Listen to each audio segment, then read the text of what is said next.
#1 in the Ozarks. This is KY3 News at 6. An unthinkable tragedy in a small town. I'm Ethan Forhead's in tonight for Steve. I'm Lisa Rose. 26 people were killed, 20 of them children, by a gunman who opened fire in a Connecticut elementary school. Investigators believe the man responsible is 20-year-old Adam Lanza. It's believed he is the son of a teacher who was also killed in the mass shooting. A principal and several other adults were also killed inside Sandy Hook Elementary in Newtown. Frantic parents rushed to the school. We just ran like every other parent, and we found out we couldn't get to the school. Another friend of mine said that there was a masked man came in and just started shooting. We heard like shots and everybody went on the ground, and Miss Martin just closed the door and we went to the corner. Police and SWAT teams found the gunman dead inside the school. This tragedy in Connecticut has parents in the Ozarks wondering about security at their children's schools. KY3's Emily Wood spoke with the Springfield Public Schools police director, has details tonight. Ethan, the Springfield school system has its own police department. The director of police there says his team is already evaluating the situation in Connecticut. There are 21 police officers constantly patrolling Springfield's 50-plus schools. Most of them, though, stationed at middle schools and high schools, not elementaries. Available, though, to respond to situations at elementary schools. The police director, Tom Tucker, says he'll be examining policies and procedures alongside school administrators. All these active shooter events we look at, we try to diagnose, try to take the things that come out of these things and apply them to the safety and security of our kids here in Springfield. Springfield police say they evaluate every event like this, whether at schools or another public place like a mall or movie theater, and they train for responding to these types of events on a regular basis. Ethan? All right, Emily Wood reporting for us tonight. Thank you, Emily. And of course, as we said, the violence in Connecticut has many parents talking to their children, trying to figure out what to say and wondering about their child's security at their school. KY3's Linda Russell's in Christian County with what NICSA is doing to keep students and staff safe. Of course, every parent wants their child to be safe at school, and staff here at NICSA want to stress that they are doing everything they can to make sure that kids are safe. They actually take events like this when those happen and review their own safety procedures with their safety committee. But there's already a lot of security in place here. All the elementary and intermediate schools, and soon all the junior high and high schools, have controlled access into the building. That means all the outdoor doors are locked, but visitors can enter a main entrance through the breezeway, and then office staff have to unlock another set of doors to let them into the school.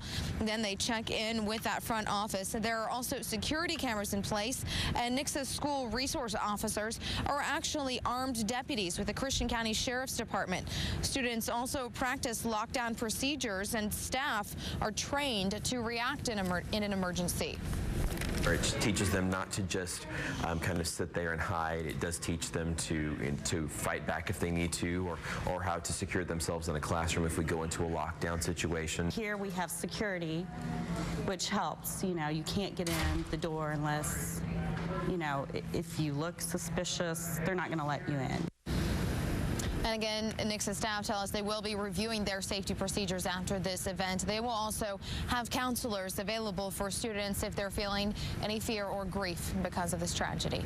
Linda Russell live tonight. Springfield Police Chief Paul Williams stopped by KY3 News just an hour ago. He said school security reaches far beyond the walls of a school building.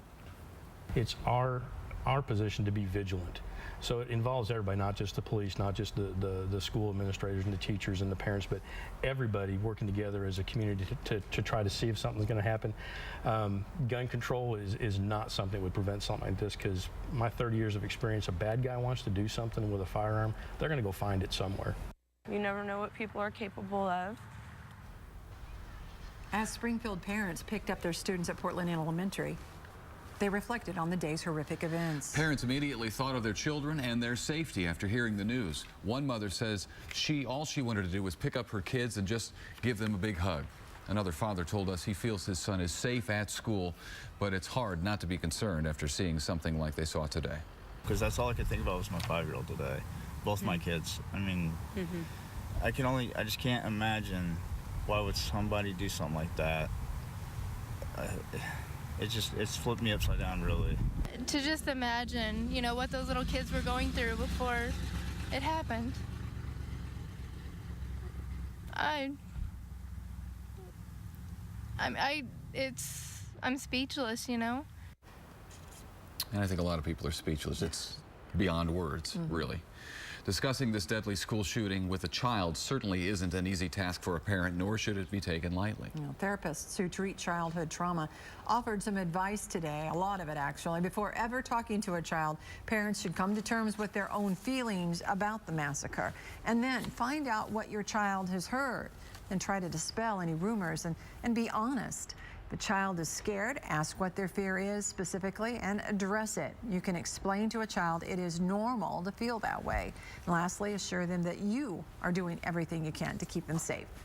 Reassure them that you're doing lots of things to keep them safe. You hold hands when you cross the street. You put on your seatbelt when you get in the car. You look both ways. All of those things are measures that we take to keep us safe every day. Therapists also recommend using family or holiday routines to help children feel more comfortable. Spend a little extra time with them at bedtime, maybe read them a book. Use those family traditions you have that remind the kids what they really are thankful for. I think a lot of parents will be spending a lot of extra time with the kids tonight. NBC's extended coverage of the Connecticut school shooting will continue tonight with a special Dateline. The episode will be dedicated to covering the Sandy Hook school shootings in its entirety. You can watch the hour-long Dateline anchored by Brian Williams in Connecticut right here on KY3 at 9 o'clock. We'll get to the local news of the day next.